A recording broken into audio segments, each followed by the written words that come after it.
What if everything you thought that was stable, your job, your savings, your financial future, was actually at risk? See, most people aren't ready for what's coming. Recession, inflation, stagflation, tariffs, these aren't just headlines. They're literally forces that could impact your wallet, your investments, and your ability to build wealth. The worst part is that most people, they're just not going to see it coming until it's too late. But not going to be you, because in this episode, I'm going to break down what's really going on in the economy and what most people aren't seeing, and exactly how you can prepare so no matter what happens, you stay in control of your financial future. Most people are not ready for what's coming. And it's not just one thing. It's a combination of forces that could literally impact your finances more than you realize. Listen, whether it's recession or inflation or stagflation or tariffs, we've heard all of the headlines, we've heard all of the talk. And the question you got to ask yourself is, what happens if prices rise? What happens if jobs shrink? What happens if interest rates stay high, or even worse, they go up? Are you prepared financially? Now, this isn't about fear. This isn't about fear mongering, and I am not here being the doomsday person, but I am here to try and help you understand how to prepare. So no matter what the economy throws your way, no matter what is happening, you're in good shape. All right, so let's break it down. Let's first define some of the things that might happen, what they are, and how they might impact us. So the first one actually is the idea of a recession. Are we heading into one? What we've seen recently is that there's been a lot more talk about the possibility of recession and tariffs pushing us into a recession and what that is. Now, the definition of a recession is when the economy shrinks, when we measure the economy with gross domestic product, the GDP, and it declines for 2 consecutive quarters, and you get a bit of a rise in unemployment. Now, all of a sudden, this is what they define as a recession. Now, there are people, including myself, that think that we were in a recession, but they did not want to call it that. They did not want to term it that because of maybe the panic that would ensue or anything. And whatever we title these things, I think it matters, but it doesn't matter, because what's really important is, what are you feeling? What are you going through? How is your actual living? And if you're feeling the tightness of inflation and increasing prices and increased cost of living and uncertainty and decline in your investments, whatever you want to title it, it's painful. Okay? I don't care whether you title it recession, stagflation, or anything like that, but let's just understand what it is from their titling and what's going on. Okay? The U.S. economy has expanded at an annual rate of 2.3%. We just got some additional numbers, economic numbers, recently, and it expanded 2.3%, which is the slowest growth in 3 quarters.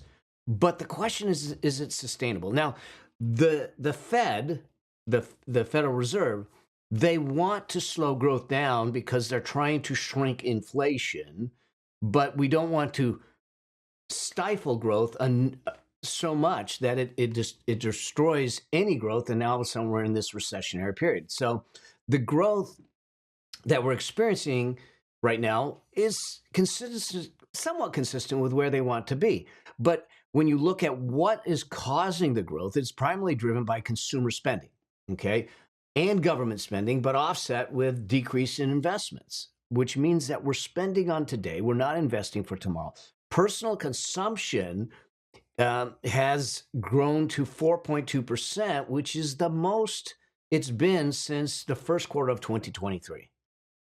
And then you couple that with the federal unemployment rate at 4.1% as of February 2025, which is slightly lower. But the bottom line is this, is that the economy itself, when you look at it, is, by the data, is doing okay. Now, unemployment is going to go up because we had the Fed layoffs, and some of the job cuts and the things that are going there that are not really sunk into these numbers yet. So we're going to have more people on the job market looking for jobs because of the cuts and things that are going on. We also have larger organizations and companies that are saying that they're going to cut, but then we have some that are saying that like Apple, that says they're going to be bringing in jobs and doing those kinds of things. So what we're going to see is a shift in in where things are going, and a transition more than anything else. And these economic cycles are just that. They're cycles. When someone says, "Are we going to have a recession?" My response is, "Yes, we are." And the question is, "Oh, really? When?" I said, "I don't know." "How long?" "I don't know." "How deep?" "I don't know." See, but I do know that recessions are part of the economic cycles. Booms, busts, recessions, some inflation, all of that. And so when we create a financial plan in the things that we do to make sure that we have considered all those factors, and that we know that stock markets go up 8 out of 10 years, okay? And the longer term we invest, the higher probability of success, then we start to set ourselves up not for what is happening in the moment, but what is happening in the long term to make that happen. And so if we do get a situation where there is a recessionary kind of elements in play, what could happen? Well, layoffs could rise because people are starting to cut. There isn't as much growth, there isn't as much spending. And so all of a sudden they start to lay people off, which means that we've got more people in the unemployment line. So unemployment goes up, which means that consumer spending declines, which means that slows the economy even more, which affects home prices and businesses and everything. And if the recession happens, all of a sudden we start to have stock market volatility back in play, because it's going to increase and credit's going to tighten and it's harder to get loans. And there's this parade of things that can happen. And there are some things I'm going to tell you at the end of this to prepare you for that, because I've lived the one good thing about being 63 is I've been through a couple of recessions. I've seen it. I know what it takes to get through it. I know what it takes to move through it. I know what it takes to not only survive it, but to thrive through it. And it becomes a time where, if you are set up properly, this is when your wealth can be built. So it's not something to fear if you're prepared. It is something to fear if you're not. Okay. What about inflation? What is inflation? Is it still a threat?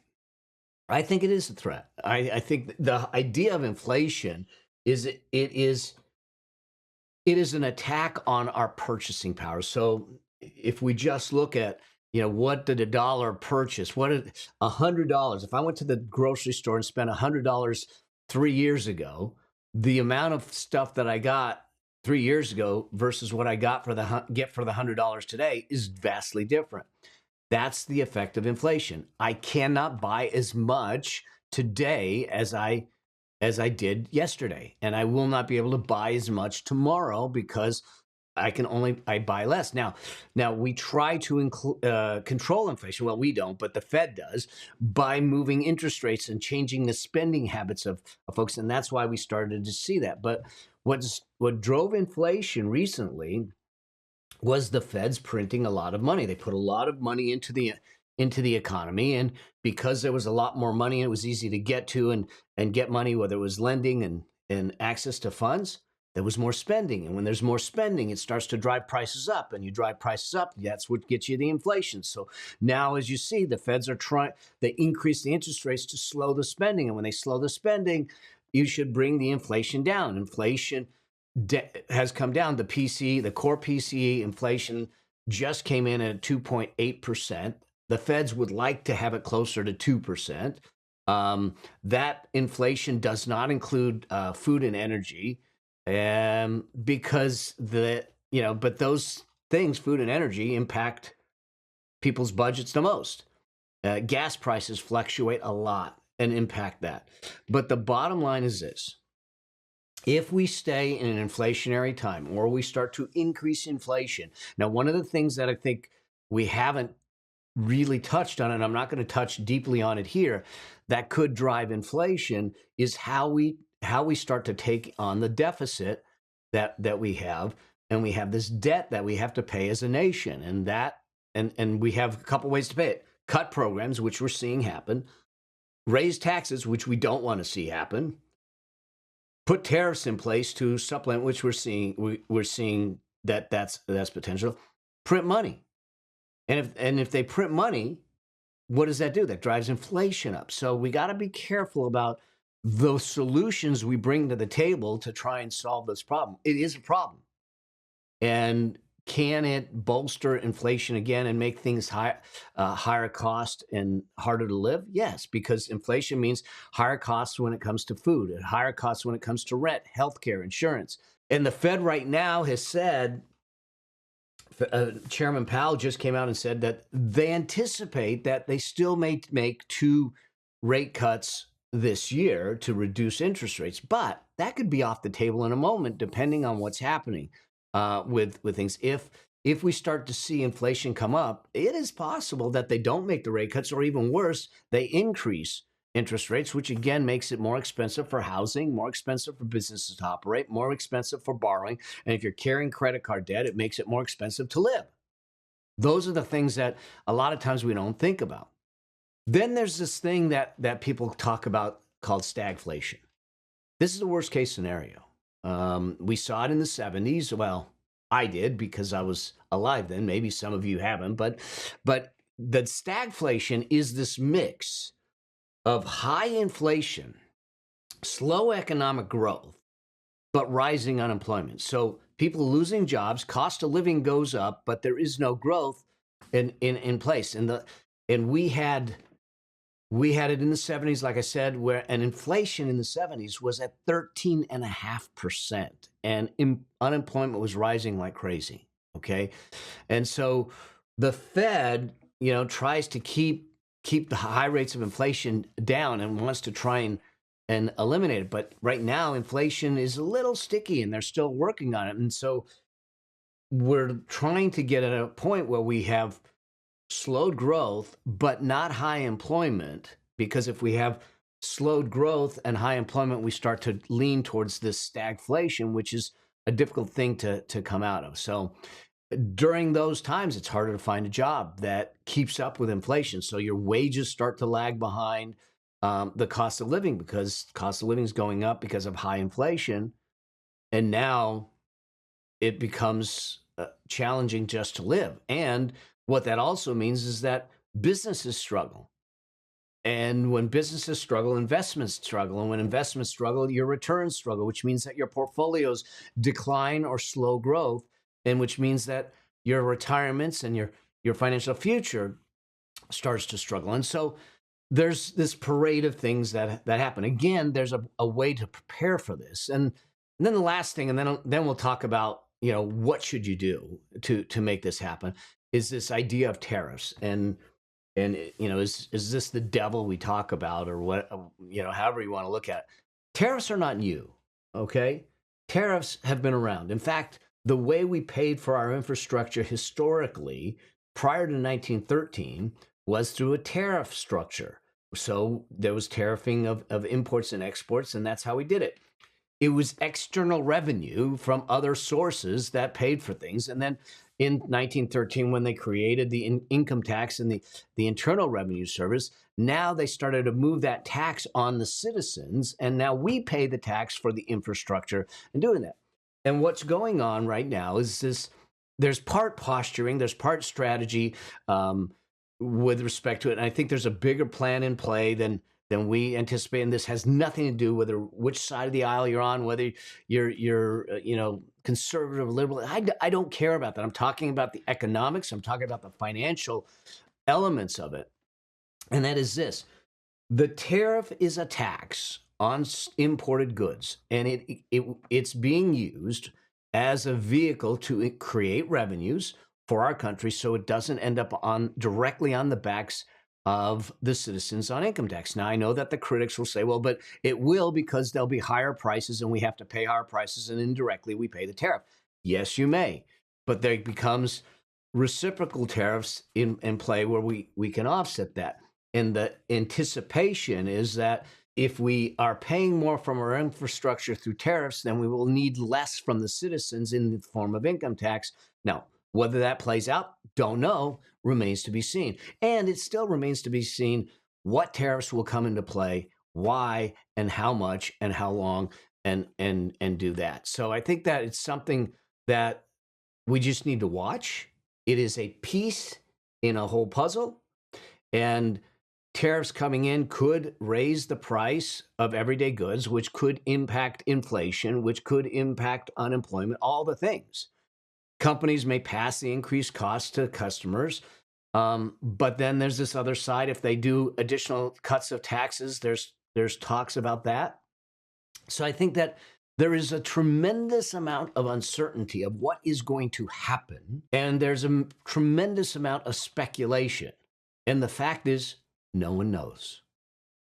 And so rather than speculate and get all upset, you know, voice whatever you want to voice, but the fact of the matter is prepare for what you know and what you can control, and control the controllables, and then make sure that you're prepared for the things that you can't control. And that's where we need to understand. So what people aren't seeing, I think, is that there are things in play in the Fed, the Federal Reserve, and how they're going to make sure that things work a certain way or don't work a certain way. If you listen closely to Fed Powell's recent statements, he is prepared to do what it takes to make sure that we have a stable economy. That means that he might increase or decrease interest rates as they see fit. They may bring things back, but they know that they are focused on creating a more stable economy for everyone. And these are things that we don't see, and we aren't behind closed doors having these conversations. So there are economists that are saying, well, the likelihood of recession or a downturn has gone up. But when we look at what they're saying, it hasn't gone up dramatically. Do I think that there's a chance of inflation and recession? Yeah, I think there's a chance, but there's always a chance. There's always that possibility. Is it causing me to freak out? No, it's not, because I know that my portfolio is structured right. I'm spending the time doing some things that I'm going to tell you to do to make sure that you have things in place. But there are some other things that maybe you are part of or you are part of. I hope you're not. But one of it is the silent risk of consumer debt. So whatever is happening in our environment, if we go into recession or inflation or higher interest rates, if you're carrying consumer debt, that's the silent risk. And I'm not an all debt is the devil kind of guy, but I am saying that consumer debt, destructive debt to pay for a lifestyle. In fact, I just saw this. It just boggles my mind that DoorDash is going to accept a buy now, pay later payment system. So you can actually order your meal on a payment plan. Y'all, if we are ordering our meals on payment plans, what do we think? What are we doing? This is a ticking time bomb. Consumer debt. This is the thing. We're over $18 trillion in consumer debt right now. And 1.2 trillion is in credit card balances. 1.7 million is in auto loans. Auto loans are pushed out to almost 7-8 years now. These are the things that are the hidden risks beyond all this other stuff we're hearing that's going to destroy our financial future. So how do you prepare? Let's just talk about a handful of things, 4 things that I think you need to look at to prepare yourself no matter what is going to happen, and then live in peace knowing that you're prepared, okay? The first is to fortify your cash flow. So that's the first thing. That comes in a couple of ways. One is you must have a peace of mind fund, as I call it in my book, Building Your Money Machine, or an emergency fund. Now, some people say 3 to 6 months. Absolutely think that is not enough. I think you need 9 to 18 months worth of expenses, depending on your age, stage, or circumstances. And I've done an episode on exactly why and how to figure out whether you're 9, 18, 12 months and that kind of thing. So I'll make sure we hook that up in the description below. But the bottom line is that you need to have liquidity to make sure that you can sustain yourself if cost of living goes up, if there's a job issue, if there's uncertainty, if there's a decline in your investment portfolio. we need the liquidity. But there's a second reason we need liquidity. Because during down times is when the greatest opportunity for wealth creation happens. It's the time to be acquiring. It's the time to be adjusting. It's the time to do that. And the way to do that is to have the liquidity to take advantage of it. So the first thing is to fortify your cash flow. And the first step to that is to make sure that you have the proper liquidity in place, the peace of mind fund or emergency fund in place. The second part of fortifying your cash flow, I mentioned already, we have to get our high interest rate consumer debt paid off before rates go up any further. And so that means that if you are not on a debt payment plan, I need to get you on a debt payment plan. You need to stop using your credit cards for daily living, as hard as it may be. That means you have to take some critical steps, some difficult decisions. Stop using your credit cards for daily living. If you are financing a lifestyle on credit, that's a problem. That means that your credit card balances no longer go up when you stop using them. Now we have to get you on a payment plan to get out of it. I want to get consumer debt, destructive debt paid off as quickly as possible to fortify your cash flow. And the third piece of fortifying your cash flow is getting additional sources of income in place. Make sure you have one really good, stable source of income. Could be your job, could be your career, could be your business. But are there then additional sources that's 1 degree off of center that you could bring in, whether it's maybe you're a teacher and you do some outside tutoring, or you're a musician and you could do some teaching. Can you create a side hustle, a gig, or some sort of leverage type of income that gives you a buffer should your main income go away or shrink because of furloughs or anything else that might happen? So the way to fortify your cash is your liquidity in your emergency fund, pay off your destructive consumer debt, and get additional sources of income. Number 2 is to protect against inflation and market volatility. Okay? During this time, I still want you investing. In fact, when the market drops, I invest more. That means that I'm always buying, I'm always investing. And it's called dollar cost averaging. I don't want you trying to time the market. It has been shown statistically that even the best hedge fund traders cannot time the market. They don't know when the absolute bottom is. They don't know when the absolute top is. And inevitably, they miss it. And if you miss 10 days, if I look back 20 years and look at the 20 best days in the market, if I miss 10 of those days, my returns go down by half. I lose 50%. So the key is to be in the market. Don't try to time it. Dollar cost average in. Okay? Now, that also means that when you talk about your investing, that you have a portfolio that is appropriate for you, your age, stage, and circumstances. What's appropriate for me is different than you because we have different age, stage, and circumstances. So your asset allocation and your asset diversification actually matter. And so having some things in inflation-resistant assets, things like stocks and real estate, hard assets, gold, things like that, may be helpful. Having dividend stocks or rental properties may be helpful. And so we need to make sure that we have the proper portfolio structure in place between asset classes, asset allocation, and asset diversification within the class.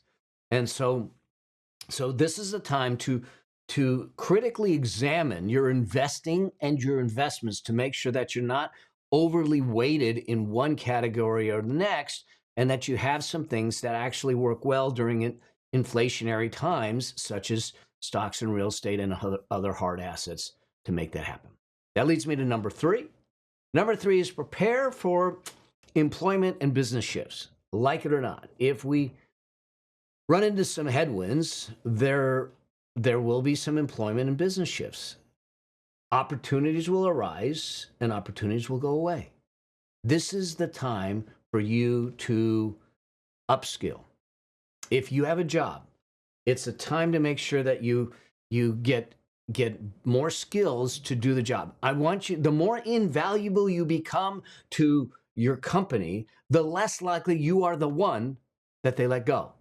So that means that skilling up, taking on new projects, doing the things that actually will make you more valuable is important. In fact, the reality is that we live in a value exchange economy, meaning that you get paid for the value you bring. So the more value you bring, the higher you get paid. The more value you bring, the more invaluable you become, indispensable you become.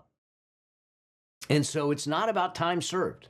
It's not about hours worked. It's about the value created through the solutions you provide.